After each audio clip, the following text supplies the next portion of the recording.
Okay, bye. 2 weeks before the game was released, IGN got an exclusive interview with the lead animator at Game Freak. Here's how it went. Thank you so much for coming to meet me, IGN. I'll be here to answer any questions you have about Pokemon Sword and Shield. Well, that's perfect because in an interview with Game Freak, they mentioned that the national dex was removed, but in exchange, higher quality animations would be made. As lead animator, can you just clarify exactly what they meant by that? Actually, I'm not the lead animator. I'm actually the only animator. And,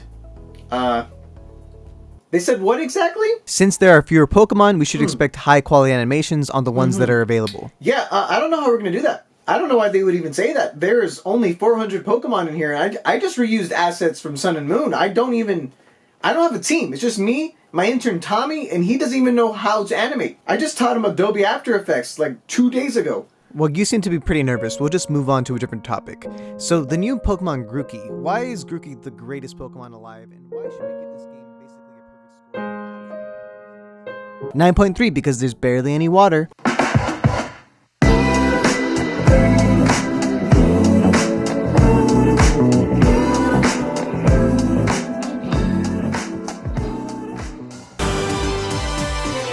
The 8th generation of Pokemon is here, and I'm going to be honest with you guys, I was super excited. You see, I'm a diehard Pokemon fan. Sure, I haven't made a single video about Pokemon before, but just know that I love Pokemon, especially competitive battling. I used to EV train and test teams on Pokemon Showdown. Every now and then I'd watch a Pokeaim MD video. My point is, I care about Pokemon, so after Sun and Moon came out and barely made any notable changes to the franchise except adding Z moves and replacing gyms with island challenges, I was a little bit nervous but also excited to see what Game Freak had in store for us fans on the new hardware of the Switch. Now for once they can no longer blame the hardware for their limitations, right? But somehow, with 3 years to work on this game, Sword and Shield managed to take a few steps forward and a lot of steps back. I'll explain what I mean later in detail, but first, allow for me to explain to all you noobs that have somehow never played a Pokemon game before, how to play Sword and Shield first, shall we? Look, I doubt that anyone watching this has never tried a Pokemon game before, but if you haven't, the basic formula unfortunately has not changed much at all. You're a kid in a world of Pokemon. You never had one before the beginning of the game, but today's your lucky day. Some kind adult, in this case it's your rival's older brother who happens to be the champion of the Galar region. They give you a choice between a water, fire, or grass starter Pokemon. The fire Pokemon is a bunny who becomes way cooler after evolving. The water Pokemon looks cute but gradually becomes uglier. And the grass one is the one I chose because, you know, I'm part of that Grookey gang. And Grookey is cool before and after it evolves. After you finally get a Pokemon, a professor will also task you to catch as many Pokemon as possible to fill up the Pokedex. And since it's a new game, I caught any Pokemon that I'd never seen before. Don't forget to give your Pokemon a good nickname or they won't love you as much. Then you battle 8 gyms, then the champion, then the game's over. All while the world is being threatened by a bad guy that you, an 11-year-old child, will stop. Then the post-game happens, and that's basically Pokemon in a nutshell. Now, I kind of glossed over everything because I'm going to give my pros and cons about this game in a lot of thorough detail, and that will include some minor spoilers. Don't worry, I won't be spoiling the main story plotline, but I will discuss some good and bad gameplay elements that I think need to be addressed. Now that you've been warned, let me talk about what I thought was good and what I thought was bad about this game. The new Pokemon are awesome. The new starters, even Sobble, have unique traits that make each starter pretty satisfying no matter which one you choose. The Galarian forms of Pokemon, even the ugly Meowth, they're all really cool. My personal favorite new Pokemon that isn't a starter is this new Pillbug that turns into a psychic bug, ladybug monster thing. I love it. Compared to other generations, the newcomers are awesome. Seriously, there's no ice cream Pokemon and there's no like stupid trash Pokemon. They're a little more creative this time around. Except for this cake Pokemon. That one's stupid.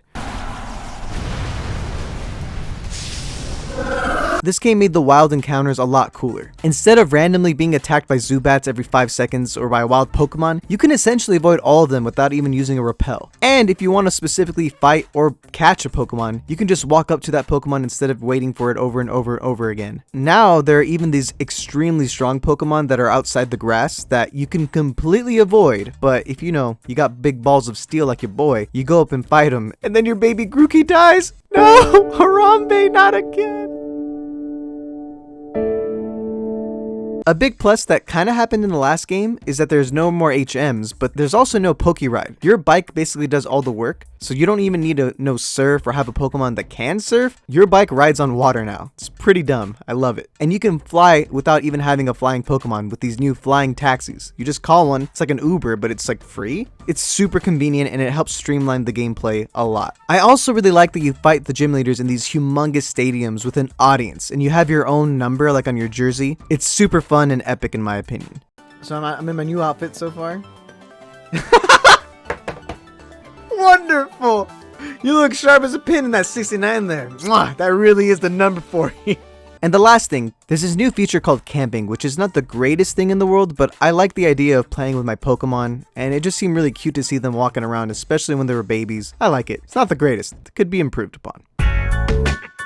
Oh my god, this game is so dialogue and cutscene heavy. You can't just enter a city without a cutscene or your rival telling you what to do. And oh my god, Hop. Hop sucks so much. I'm sorry, I don't care if you're a Hop stan or you think Hop is the cutest. He is so annoying. He is easily my least favorite character in any video game in years. He's more annoying than Preston Garvey. If you've ever played Fallout 4 and Preston Garvey keeps nagging you, Hop is worse. He talks non-stop. He is one of your rivals. Yes, you have multiple rivals. I'll get back to that in a second. But Hop in particular is the master of the obvious. For example, I was walking towards a gym and I got stopped by the gym leader, so he gave me a whole dialogue spiel about, hey, here's a gym. Okay. Then I walked to that gym he just told me about, and then boom, here comes Hop telling me, guess what, Macro? There's a gym right there. I know! We all know, we were all just there! Look, I wouldn't mind him giving guides of where to go if the game wasn't already extremely linear. You really can't get lost in this game. You only have like one option where to go, and they lazily block off any other route you could possibly go with this Team Yell people, which honestly, the stupidest designed team ever. All the teams look better than these guys. Except you, Team Magma, you suck. When you go to cities, they feel really empty. All the side characters barely say anything, or even worse, a side character that you would have never thought to talk to gives you the ability to adjust the volume in the game. Look how stupid this game is. I want you guys to check something out. The background music noise. So you have to literally talk to some random NPC to basically get this ability. Because the music is so loud. Isn't that stupid? But back to Hop. Even in battle, if you hit Hop with a super effective move, every single time he will say this. Shut up, Hop! And regarding your rivals, you have Hop as one of your rivals, but there's this other girl that's also kind of a rival of yours, and then there's this person, Bede, that I thought was an old lady, but apparently is a young boy.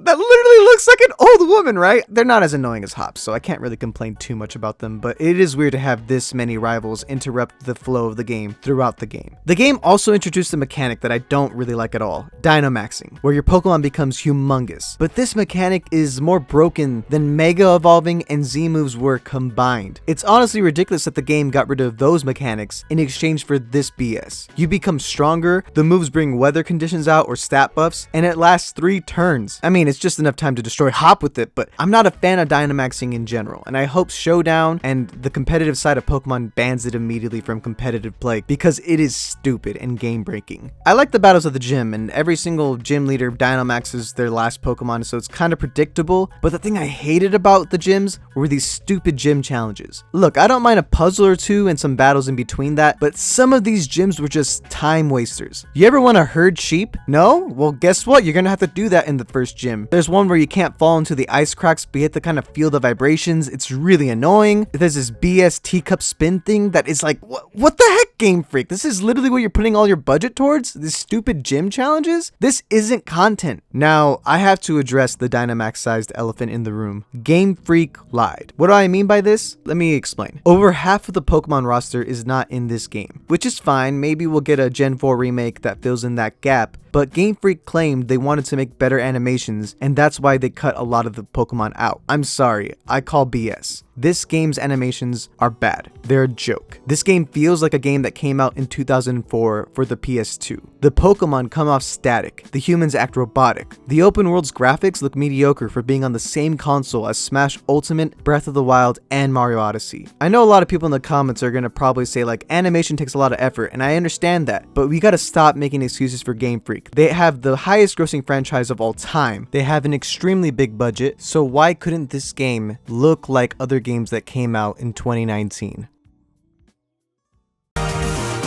Overall, this is a cookie cutter Pokemon game that targets a much younger audience a little too much in my opinion. It ignores the longtime fans, except by adding in nostalgic Pokemon like Charizard and Gengar with brand new forms for like the third time. This game feels like it was made for babies, which is not a bad thing, but I do think the vast majority of people that enjoy Pokemon are getting really tired of the same formula being repeated over and over and over again. The game is extremely linear, barely challenging, while stripping down some good and some bad aspects of previous games. So overall, I feel like the game is a low 6 for me.